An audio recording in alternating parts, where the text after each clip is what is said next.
মধু মাস এসেছে আর কাস্টার্ড খাবো না তা তো হয় না। তো কাস্টার্ড বানানোর জন্য আমি এখানে এতগুলো ফল কেটে নিয়েছি। এখানে এই যে আপেলটা লাল হয়ে গেছে, আপনারা দেখতে পাচ্ছেন। এই লাল হওয়া আপেলটা মানে একদম সুন্দর রাখার জন্য আপনারা একটু চিনি পানির মধ্যে চুবিয়ে রাখতে পারেন। তো এই কাস্টার্ডটা আজকে আমি বানাবো হচ্ছে সম্পূর্ণ রকমের কাস্টার্ডের পাউডার বা হচ্ছে কাস্টার্ড ক্রিম ছাড়া। তাহলে দেরি না করে চলুন শুরু করা যাক কিভাবে তৈরি করব কাস্টার্ড উইদাউট পাউডার। তো যেহেতু কাস্টার্ড পাউডার ছাড়া কাস্টার্ড করব, আমি প্রথমে হচ্ছে আমার কাস্টার্ডের ফ্রুটস গুলোকে সাইড করে নিচ্ছি আর এখানে একটা মিক্সির জার রেখে দিলাম। এবার এই মিক্সির জারের মধ্যে আমি হচ্ছে এখানে আমার স্লাইসড করে রাখা আম ছিল, সেই আমটা দিয়ে দিচ্ছি। কাস্টার্ড পাউডার যেহেতু নাই বা আমরা কাস্টার্ডের যেহেতু কোনো ক্রিম ব্যবহার করব না, সেই জন্য এই পদ্ধতিটা অবলম্বন করা। এখানে হচ্ছে আমি গাভীর দুধ নিয়েছি, এটা একদম খাঁটি গাভীর দুধ। আমি এটার মধ্যে দিয়ে দিচ্ছি।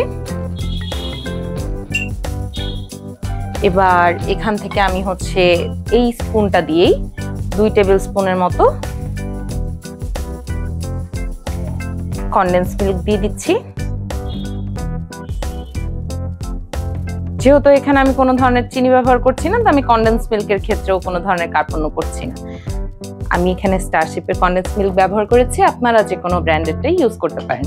এখানে আমি হচ্ছে গুঁড়া দুধ নিয়েছি। তো এই গুঁড়া দুধটা আমি হচ্ছে সম্পূর্ণটা এখানে দিয়ে দিব। আমি এই চামচের 3 চামচ কিন্তু গুঁড়া দুধ নিয়েছিলাম, ঠিক আছে? দিয়ে দিলাম গুঁড়া দুধ। এবার এটার মধ্যে হচ্ছে চিনির পরিবর্তে আমি ব্যবহার করব হচ্ছে মধু।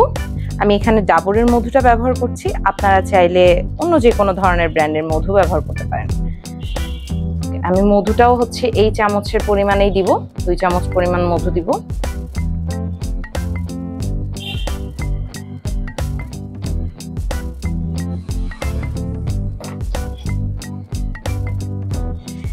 এবার হচ্ছে এই সবটাকে আমি ভালো করে মিক্স করে তারপর নিয়ে আসছি। তো আমি এখানে একটা বোল নিয়ে নিয়েছি। এই যে আমি এটাকে ব্লেন্ড করে নিয়ে এসেছি। এটার ঘনত্ব এখন যতটুকু আছে, আমরা ফ্রিজ করার পরে এটা আরেকটু হচ্ছে ঘনত্বটা বেড়ে যাবে, জমে আসবে। তো তাহলে প্রসেসটা এবার শুরু করা যাক। তো আমি হচ্ছে বোলের মধ্যে আগে নাশপাতিটা দিচ্ছি। আমি আনারটা এখনই দিব না, নাশপাতির সাথে হচ্ছে অন্যান্য যত ফ্রুটস আছে আমার আমি বোলটার মধ্যে নিয়ে নিচ্ছি।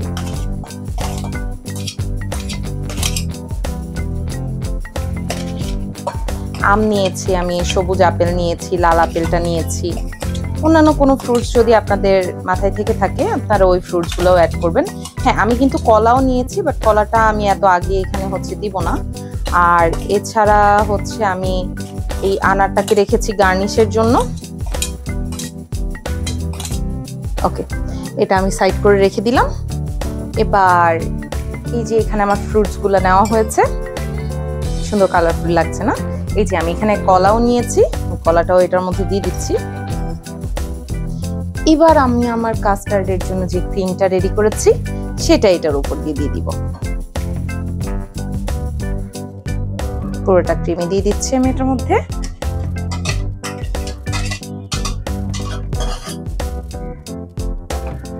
এবার ভালো করে এটাকে আমরা মিক্স করে নিব।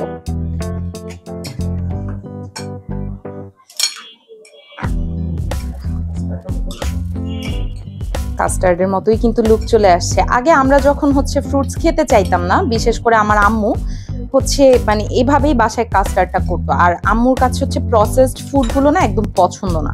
তো দেখা যেত যে আম্মু আমাদের জন্য আলাদা করে কাস্টার্ডের পাউডারটা কিনতো না, ইচ্ছাকৃতভাবেই না কিনে কাস্টার্ডটাকে এভাবেই হচ্ছে বাসায় রেডি করতো, রেডি করে দেন আমাদেরকে সার্ভ করতো।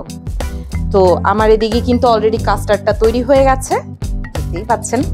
এবার আমি এটার উপর দিয়ে খুব সুন্দর করে এই আনারের দানাগুলো দিয়ে দিচ্ছি।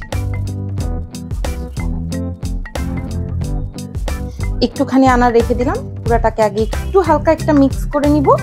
মিক্স করে বাকি আনাগুলো আমি এটার উপর দিয়ে গার্নিশের জন্য দিয়ে দিব।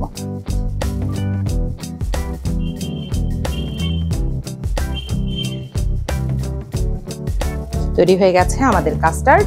আমি এটাকে কিছুক্ষণের জন্য এখন ফ্রিজ করে রেখে দেন আপনাদেরকে সার্ভ করে দেখিয়ে দিচ্ছি। ভালো করে ফ্রিজিং করে রাখার পর আমি এখন আবার এটাকে নিয়ে চলে আসলাম। এবার চলুন এটাকে সার্ভ করা যাক। আমি একটা সার্ভিং বোল নিয়ে নিচ্ছি।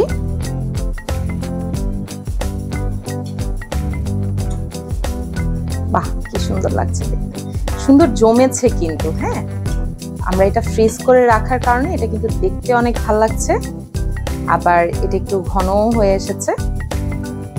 আমি এটার মধ্যে একটু কাস্টার্ডের ক্রিমটা দিয়ে দিচ্ছি।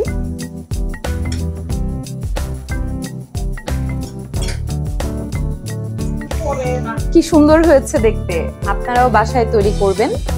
কাস্টার্ড এভাবে হচ্ছে কাস্টার্ড ক্রিম ছাড়াও তৈরি করা যায়, দেখতে কি ভালো লাগছে। বাহ, কি সুন্দর লাগছে দেখতে। যে কোনো ধরনের হচ্ছে আপনাদের প্রোগ্রাম বা হচ্ছে লিটল সুইট ডেজার্টের জন্য এটা কিন্তু অনেক বেশি সুন্দর একটা হচ্ছে রেসিপি। আজকের রেসিপিটা আপনাদের কাছে কেমন লাগলো আমাকে অবশ্যই কমেন্ট করে জানাবেন এবং পরবর্তী ভিডিওর জন্য অপেক্ষা করবেন। ততদিন পর্যন্ত ভালো থাকবেন, সুস্থ থাকবেন। আল্লাহ হাফেজ।